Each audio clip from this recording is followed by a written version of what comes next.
Minneapolis ha sido escenario de un amplio despliegue migratorio del gobierno de Donald Trump, luego de que la Casa Blanca asegurara que más de 4,000 personas han sido detenidas en la ciudad como parte de la denominada Operación Metroactiva, hay que decirlo, desde principios de este año. Esta semana el gobierno federal anunció sorpresivamente la retirada inmediata de 700 agentes migratorios de Minnesota.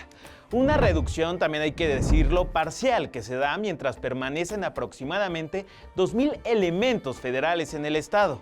El zar de la frontera, Tom Homan, señaló que la decisión responde a una mayor cooperación de autoridades estatales y locales con el ICE, lo que dijo ha reducido la necesidad de mantener un despliegue federal del mismo tamaño. La administración Trump dejó claro que pese a esta retirada parcial, las redadas migratorias continuarán en Minneapolis sin que se haya establecido una fecha para el fin de la operación. I have announced effective immediately we will draw down 700 people effective today. 700 law enforcement personnel.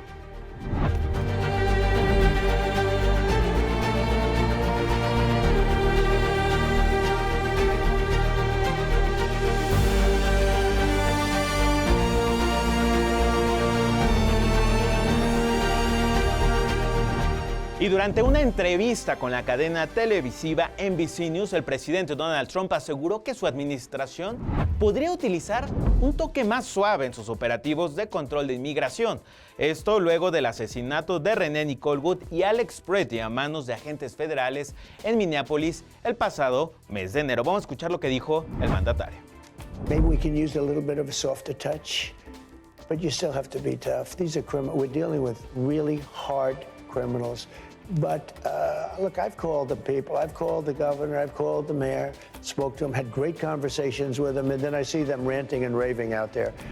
Las declaraciones de Trump reflejan un cambio, pero al mismo tiempo que persiste la indignación en la opinión pública por las operaciones del Departamento de Seguridad Nacional y los constantes operativos que ya han dejado saldos letales y a comunidades aterrorizadas en la Unión Americana.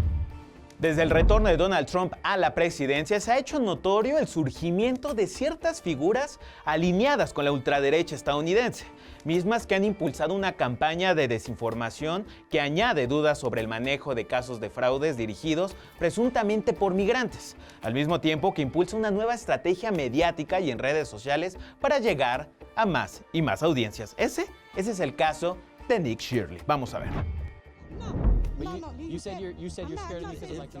Un video de 43 minutos desencadenó una investigación federal en torno a un presunto fraude presupuestario en guarderías infantiles coordinadas por miembros de la comunidad somalí en Minnesota. Hello, we'd like to ask where the money's going. What do you guys think about the fraud that's taking place here in Minnesota? Un día después de Navidad, el influencer conservador de 23 años, Nick Shirley, publicó un video visitando guarderías aparentemente vacías, cuestionando a empleados somalíes y acusándolos de no brindar servicios a ningún menor. Junto a un hombre identificado como David, aseguró descubrir una estafa federal de al menos $110 millones, una acusación que fue refutada por inspectores de la entidad. El video no tardó en llegar a la oficina oval y provocar el envío de agentes migratorios en la zona, con órdenes para desarticular supuestas organizaciones somalíes denunciadas por el youtuber. Durante su participación en un panel del Congreso de Estados Unidos, Shirley alardeó sobre la congelación de subsidios en cuidados infantiles en estados como Minnesota, Nueva York, Illinois, Colorado y California, derivado de su contenido. My video received over 100 million views, and it created instant change within our government. As the federal government launched investigations in departments such as Health and Human Services, froze over $185 million in child care funding until businesses can prove they are legitimate businesses. Originario de Utah, Nick Shirley comenzó su carrera de influencer en su adolescencia, realizando retos virales como colarse a la boda de Jake Paul en Las Vegas y volar a Nueva York a los 16 años sin permiso de sus padres. En diciembre de 2021 anunció que sería misionero de la Iglesia de Jesucristo de los Santos de los Últimos Días, esto en Santiago de Chile, pasando 2 años tocando puertas y hablando de su fe.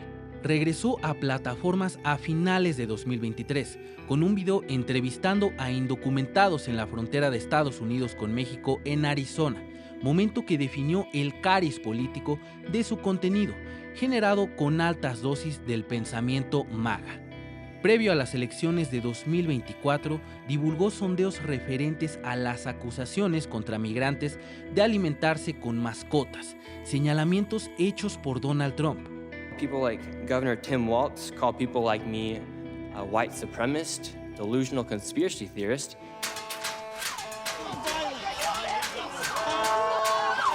También cubrió el despliegue de tropas federales en ciudades demócratas y las eventuales protestas en contra de las agencias de seguridad nacional en 2025. Entre sus videos más reconocidos está su visita al CECOT, la prisión de máxima seguridad de El Salvador, que alberga a cientos de migrantes venezolanos deportados por el magnate republicano. Pese a definirse como un periodista independiente, Shirley encabeza una fila de comentaristas de derecha apadrinados por figuras de la élite supremacista, entre ellos el magnate sudafricano Elon Musk y el vicepresidente de Estados Unidos, J.D. Vance. En medio de los señalamientos del influencer y sus críticas hacia autoridades demócratas, el Instituto Cato reveló que solo el 5% de las pérdidas por fraude a programas sociales en la Unión Americana devienen de migrantes, en tanto el 95% son causadas por ciudadanos estadounidenses. Mientras el presidente considera basura a familias y trabajadores somalíes, cientos de ellos enfrentan el peso de una narrativa que ha pasado de ser un episodio viral de Internet a poner en juego la legitimidad de la presencia migrante en la Unión Americana. Sergio Omar Cordero, TV Migrante. Mientras que el gobierno federal endurece su discurso en contra de la migración y justifica recortes a programas sociales bajo el argumento de supuestos fraudes y abusos cometidos por migrantes, datos oficiales y análisis económicos ponen en duda esta narrativa y apuntan a una realidad totalmente distinta. Vamos a ver. Today I'm thrilled to announce my plan to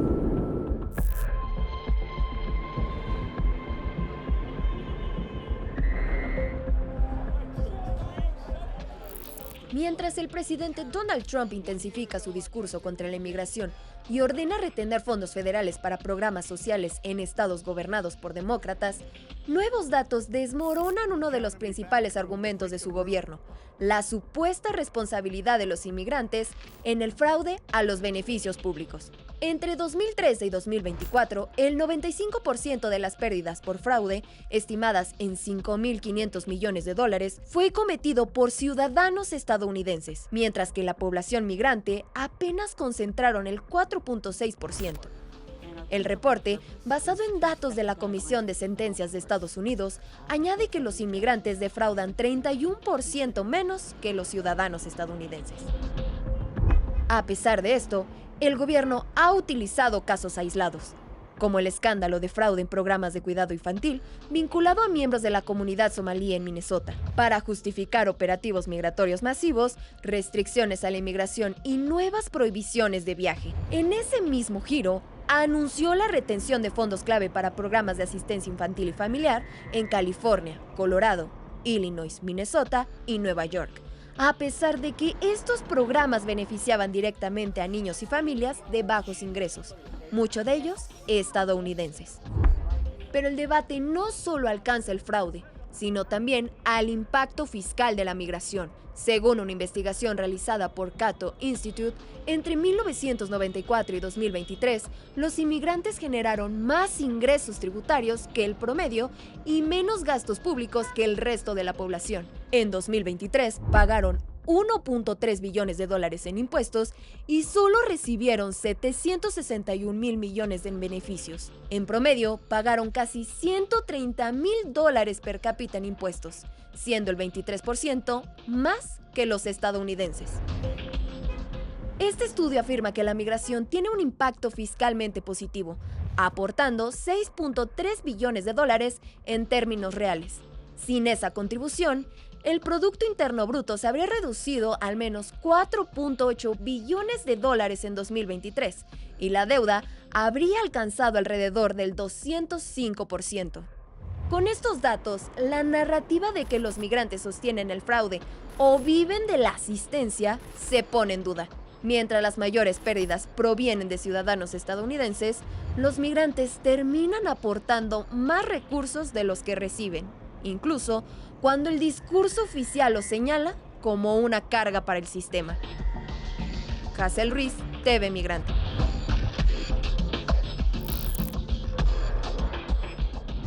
Y esta semana 152 migrantes fueron detenidos en Florida tras un operativo de 3 días realizado bajo los acuerdos de cooperación 287 por agentes federales y estatales. Cabe recordar que Florida es gobernada por Ron DeSantis, un republicano.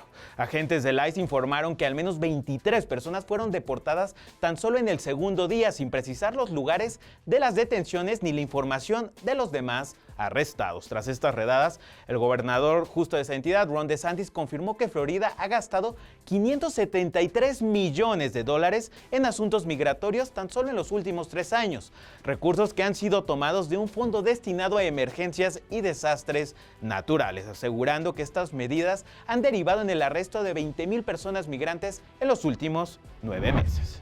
Y de acuerdo con cifras del Banco de México, en 2025 nuestro país recibió una disminución del 4.6% en remesas en comparación con el 2024, siendo la primera vez en más de una década que los envíos de dinero desde el extranjero registran una caída de esta magnitud. Especialistas del Centro de Estudios Monetarios Latinoamericanos explican que este descenso está relacionado con cambios en la migración, por ejemplo, menos cruces hacia los Estados Unidos, el retorno de migrantes mexicanos y el envejecimiento de quienes envían dinero, que al establecerse de forma permanente reducen la frecuencia en los envíos. Y en esta ocasión me da muchísimo gusto enlazarme con la doctora Leticia Calderón Chelius, doctora del Instituto Mora y experta desde luego en migración. ¿Qué tal, doctora? Bienvenida a Migrante Informa. Me gustaría arrancar la conversación preguntándole, vemos un cierto repliegue en las políticas de Donald Trump, pero persisten los operativos y las redadas violentas. ¿Qué balance hace, doctora? Que se ha presumido de, digamos, de todo un seguimiento y un respeto a la norma legal, porque esa es como que una parte del ADN de la cultura política estadounidense, o eso lo era. Bueno, pues la presunción de inocencia, incluso en personas sin documentos, incluso con cuestiones criminales que pudieran tener encima, supondría un seguimiento jurídico que eventualmente, bueno, si tuvieran orden de deportación, podría llevarlos a la deportación, pero pasarían por ese trámite. Y lo que estamos viendo es que eso es parte del cambio, es de lo que se ha saltado y que, como tú preguntabas, Emerson, pues hay un punto aquí en el cual lo jurídico ha cambiado para ir a una acción punitiva muy directa. Y creo que de esto que mencionaba, de que se han dado redadas, porque esa es una de las ofertas de campaña más fuertes y más exitosas de Donald Trump y de las más premiadas, el hecho de, primero, blindar la frontera. Eso es todavía hoy muy valorado por digamos, el apoyo que tiene todavía Donald Trump está en ese punto. Ese es uno. Pero el otro también es esta cuestión del control de la migración. Y claro, al paso del tiempo y sobre todo estas últimas 2 semanas, lo que ha ocurrido es que como vamos a decir, policía migratoria, lo que es ICE, se ha dedicado a detener a población de manera indiscriminada. Y también tiene que ver con que han compuesto un grupo casi militarizado que no tiene ni la ética ni la formación para justo atender el tema migratorio, pero además están trabajando por cuotas. Entonces, en la medida en que ellos completan cuotas, también eso tiene que ver con el salario extra que están recibiendo. Entonces, eso también te empieza a explicar por qué esta violencia tan fuerte y que va, decía yo, indiscriminadamente, ya no solo, que ha sido muy visto y muy atendido a un perfilamiento racial. Era casi, es obvio que van contra, salvo excepciones, porque sí se llegó a dar con población europea, ¿no? Además de perfil sajón, como nosotros le decimos, ¿no? A los gringos, por decir algo, pero era más latinos, sobre todo mexicanos, pero también venezolanos, cubanos. Con los venezolanos Trump ha sido durísimo en su discurso. Doctora, ¿y usted a qué atribuye este cambio en la política, por lo menos parcial, de la política migratoria de Donald Trump? ¿A qué se puede deber esta medida, doctora? Al masificar la persecución, bueno, pues estos agentes detienen a quien sea en pro de estas cuotas y en pro de esto que no se nos puede olvidar fue un aumento espectacular del recurso vía el famoso proyecto que se presentó en el Congreso y que fue aprobado por los congresistas en Estados Unidos, el famoso Beautiful Bill, ¿no? que implica que les doblaron, e incluso ahorita la acaban de hacer otro incremento para esta agencia migratoria. Entonces, tienen los recursos, están contratando a mucha gente, esa misma gente tiene que dar cuentas en números, y entonces están deteniendo ya no solo por perfilamiento racial, principalmente, pero no solamente. Lejos está aquella idea de que a los criminales, porque eso era parte de la retórica falsa en la que cayeron, pero pues como ahora sí que se los chamaquearon, como decimos nosotros. Pero la última es que ha habido también ya un perfilamiento en el sentido hasta de supuesto ideológico, en el caso que tú mencionabas de estados como del norte sobre todo, ¿no? Que llegan a ser progresistas, más demócratas, y que, bueno, generalizan y van contra todos. Y tenemos el caso, pues obviamente muy conocido, de la colega, perdón por decirlo así, de Nicole Wood, que fue asesinada y que hoy se sabe ya que recibió prácticamente un tiro de gracia al final, que es lo que realmente la mató. Doctora, y vemos diversas figuras y actores políticos pues abonando a esta narrativa en contra de los migrantes, es decir, no es exclusiva tan solo de Donald Trump. Lo que hemos visto estos últimos meses, sobre todo por la vía de sus voceras, sus digamos, funcionarios más visibles, es el alimento de un discurso muy estadounidense, pero ahora utilizado de una manera como muy burda, de esto de descalificar al otro porque es de izquierda, radical, extremista. Recordarás que hace un par de meses esta idea de Antifa como un grupo terrorista, cuando Antifa es como decir, bueno, no el cambio climático, o sea, es un nombramiento de un proceso, de un fenómeno, de una circunstancia, pero no es algo concreto. No es lo que digan, no, los grupos de activistas, bueno, eso sería otra cosa concreta, no. Muchas gracias, doctora, por estar aquí en TV Migrante Informa. Agradecerte mucho la entrevista y mandar un saludo muy afectuoso a quienes la ven. Y sobre todo a nuestros paisanos en Estados Unidos. Fuerza. El grito en contra del ICE no solamente está en las calles de los Estados Unidos, sino también ha llegado hasta Italia. Esto en el marco de la inauguración de los Juegos Olímpicos de Invierno. Vamos a ver. Estas imágenes le han dado la vuelta al mundo. Son operativos de agentes del cuestionado Servicio de Migración y Control de Aduanas de Estados Unidos, el ICE.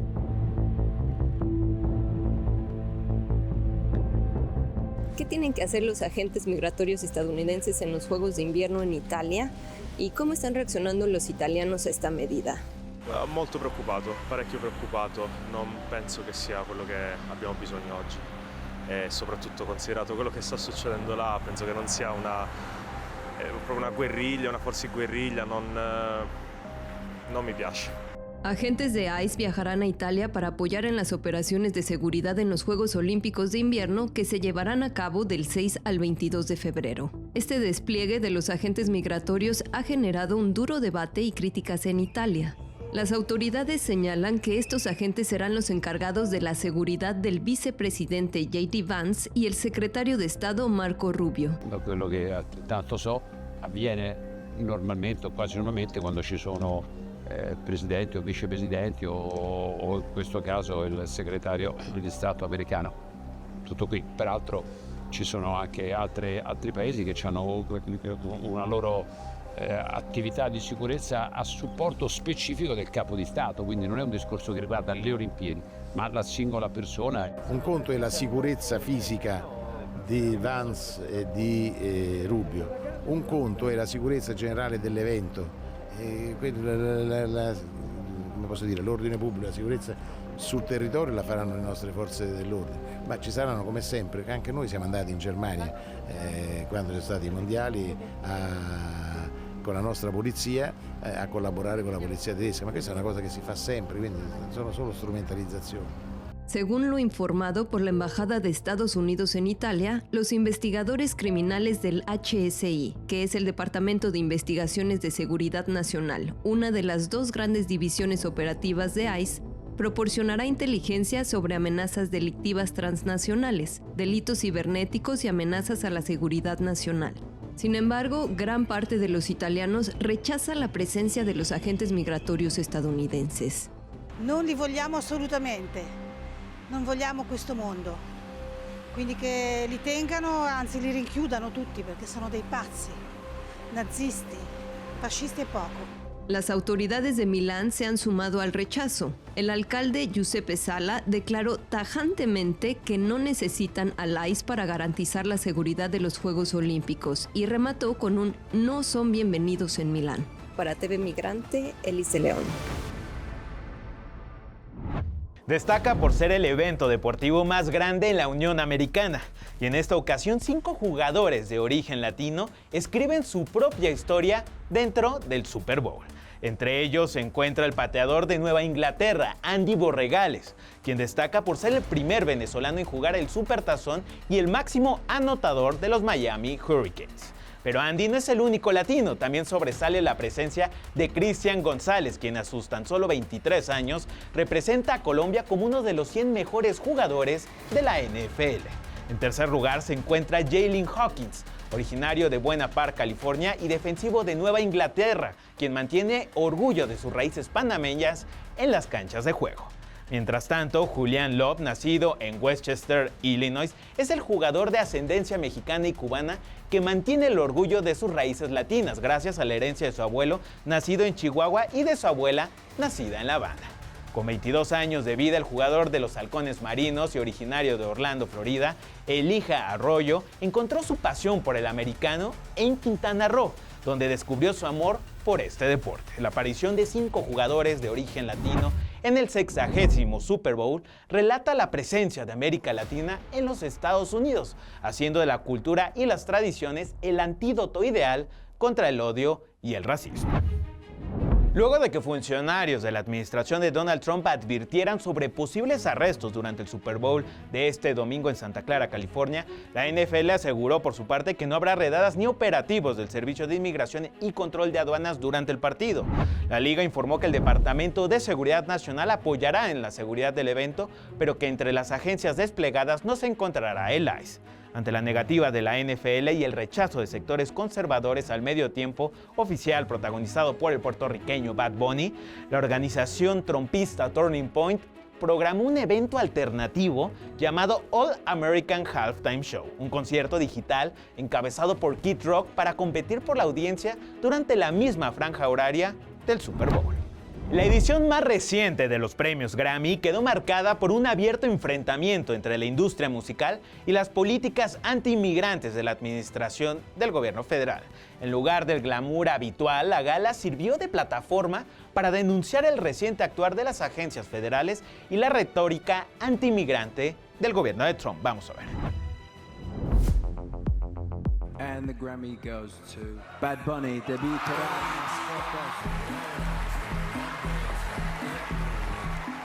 Yes, I want to say I'm up here as a granddaughter of an immigrant. I'm a product of bravery, and I think those people deserve to be celebrated. Immigrants built this country, literally, actually. Este domingo se festejó la 68ª edición de los premios Grammy. Una gala que abandonó el glamour tradicional para convertirse en un epicentro de protesta contra las medidas antimigrantes de Donald Trump. I really wanted to say fuck ICE, but I think they needed some couth on the carpet or something. ICE out! Tras semanas de indignación por el asesinato de 2 ciudadanos estadounidenses a manos de agentes federales en Minneapolis, provocaron que la alfombra roja se inundara con pines del lema Ice Out.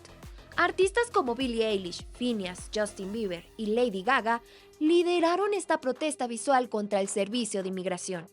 Una vez iniciada la ceremonia de premiación, el rechazo al ICE se hizo evidente cuando al recibir al Grammy a Mejor Canción, Billie Eilish aprovechó su discurso para defender a las personas migrantes. No one is illegal on stolen land. Hopeful in this room, and I feel like we just need to keep fighting and speaking up and protesting, and our voices really do matter. Bad Bunny, quien ha acaparado los reflectores por ser la cara representativa de la música latina en los Estados Unidos, se lanzó contra ICE al recibir el premio a Mejor Álbum Urbano del año. Ice Out. We're not savage, we're not animals, we're not aliens, we are humans and we are Americans. El momento más tenso llegó con el conductor del evento, Trevor Noah, quien durante su monólogo lanzó bromas que aludían a la isla de Jeffrey Epstein, Groenlandia, e hizo referencias que involucraban al presidente Donald Trump. Song of the Year. Congratulations, Billie Eilish. Wow. That is a Grammy that every artist wants, almost as much as Trump wants Greenland. Which makes sense, I mean, because Epstein's island is gone. Horas más tarde, Trump reaccionó desde su red social Truth Social, negando los señalamientos, calificándolos como falsos y amenazó con emprender acciones legales contra el presentador. I think he's terrible. I thought he did a terrible job at the Grammys. I thought the whole Grammys was terrible. I watched part of it. It's not watchable. But he was a lousy host. Esta nueva edición de los Grammys tuvo un gran peso simbólico para el reconocimiento latino en la industria musical global, convirtiendo a Bad Bunny en el primer artista latino en ganar la categoría más alta del álbum del año, con un disco completamente en español. Una decisión de la academia que rompe con décadas de preferencia por la industria anglosajona y que llega en un momento donde la migración y la identidad latina son objetos de discursos cada vez más hostiles por parte de la administración trumpista.